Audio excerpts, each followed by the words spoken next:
श्री गणेशाय नमः। राधे राधे मेरे प्यारे भाइयों बहनों माताओं व बंधुओं के चैनल में आपका स्वागत है। बंधुओं, आज फागुन मास में मैं आपके लिए लेकर आई हूँ शिव महापुराण की कथा। बंधुओं, फागुन मास में भगवान शिव को प्रसन्न करने के लिए रोजाना शिव महापुराण की इस कथा को अवश्य सुनिए। बंधुओं, फागुन मास में ही यदि आप भगवान शिव की इन कथाओं को रोजाना सच्चे भाव से पूर्ण एकाग्रता से सुनते हैं तो आपकी हर मनोकामना पूरी होगी। बंधुओं, यदि आपने हमारी चैनल को अब तक सब्सक्राइब नहीं किया तो जरूर करें और बेल आइकन दबाना ना भूलें ताकि आपको हमारी आने वाली सभी वीडियोस की जानकारी सबसे पहले हो सके। बंधुओं, वीडियो को पूरी सुनने के बाद कमेंट बॉक्स में हर हर महादेव, हर हर महादेव, हर हर महादेव जरूर लिखें। बोलो शिव शंकर भोलेनाथ की जय हो। अपनी शक्ति से सुंदर लीला विहार करने वाले निर्गुण शिव ने अपनी इच्छा से सगुण होकर मुझको और तुमको प्रकट करने के बाद तुम्हें तो सृष्टि कार्य करने का आदेश दिया और उमा सहित उन अविनाशी सृष्टिकर्ता प्रभु ने मुझे उस सृष्टि के पालन का कार्य सौंपा। फिर नाना लीला विशारद उन दयालु स्वामी ने हंसकर आकाश की ओर देखते हुए बड़े प्रेम से कहा, विष्णु, मेरा उत्कृष्ट रूप इन विधाता के अंग से इस लोक में प्रकट होगा जिसका नाम रुद्र होगा। रुद्र का रूप ऐसा ही होगा जैसा मेरा है, वह मेरा पूर्ण रूप होगा। तुम दोनों को सदा उसकी पूजा करनी चाहिए। वह तुम दोनों के संपूर्ण मनोरथों की सिद्धि करने वाला होगा। वही जगत का प्रलय करने वाला होगा। वह समस्त गुणों का दृष्टा, निर्विशेष एवं उत्तम योग का पालक होगा। यद्यपि तीनों देवता मेरे ही रूप हैं, तथापि रुद्र मेरा पूर्ण रूप होगा। पुत्रों, देवी उमा के भी 3 रूप होंगे। एक रूप का नाम लक्ष्मी होगा जो इन श्री हरि की पत्नी होगी। दूसरा रूप ब्रह्म पत्नी सरस्वती है। तीसरा रूप सती के नाम से प्रसिद्ध होगा।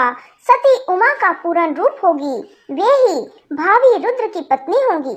ऐसा कहकर भगवान महेश्वर हम पर कृपा करने के पश्चात वहां से अंतर्ध्यान हो गए और हम दोनों सुखपूर्वक अपने अपने कार्य में लग गए। ब्राह्मण समय पाकर मैं तुम दोनों सब पत्नीक हो गए और साक्षात भगवान शंकर रुद्र नाम से अवतीर्ण हुए। वे इस समय कैलाश पर्वत पर निवास करते हैं।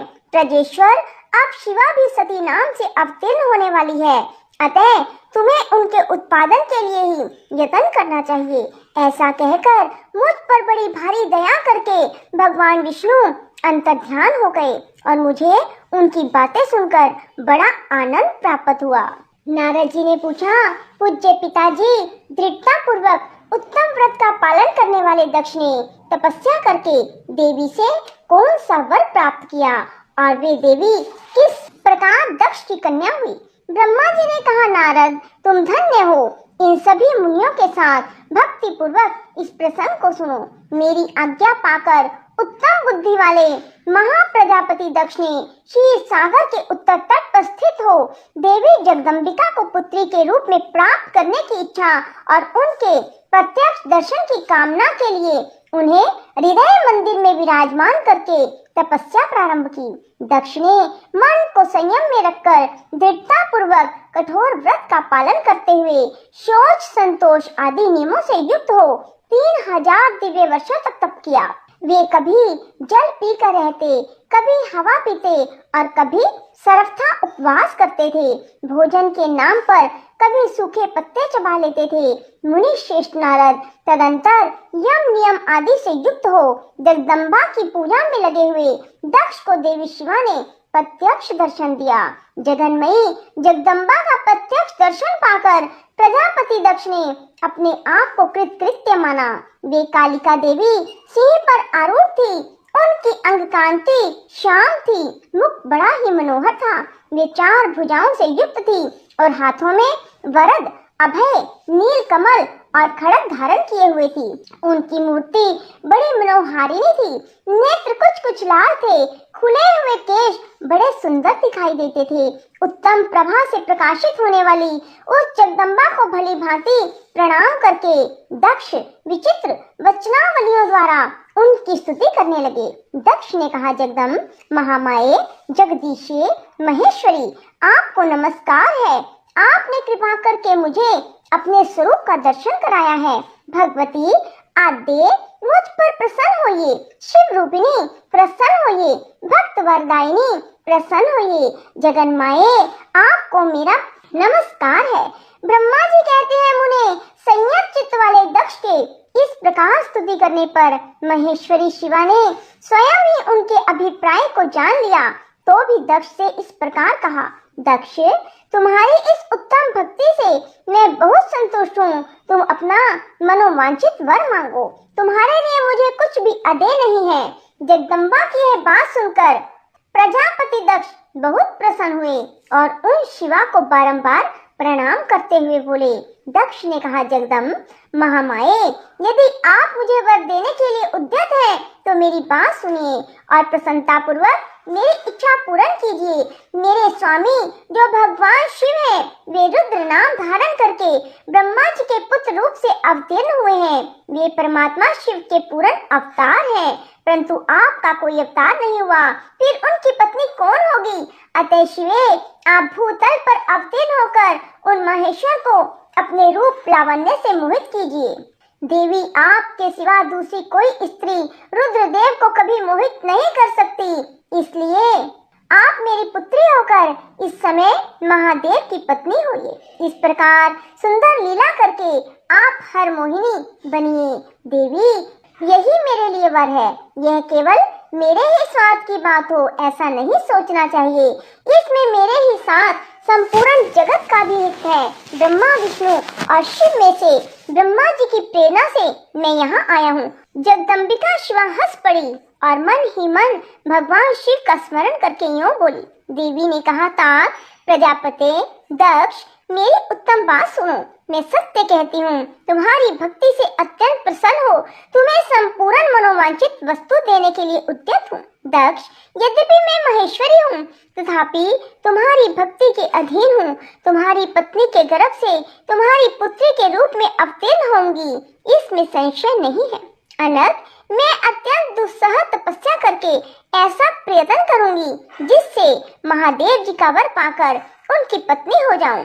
उनके सिवा और किसी उपाय से कार्य सिद्धि नहीं हो सकती, क्योंकि वे भगवान सदाशिव सर्वथा निर्विकार हैं, ब्रह्मा और विष्णु के भी सेव्य हैं, नित्य परिपूर्ण रूप ही हैं। मैं सदा उनकी दासी और प्रिया हूँ। प्रत्येक जन्म में वे नाना रूपधारी शंभु ही मेरे स्वामी होते हैं। भगवान सदाशिव अपने दिए हुए वर के प्रभाव से ब्रह्मा जी की दृष्टि से रुद्र रूप से अवतीर्ण हुए हैं। मैं भी उनके वर से उनकी आज्ञा के अनुसार यहाँ अवतार होंगी। तात, अब तुम अपने घर जाओ।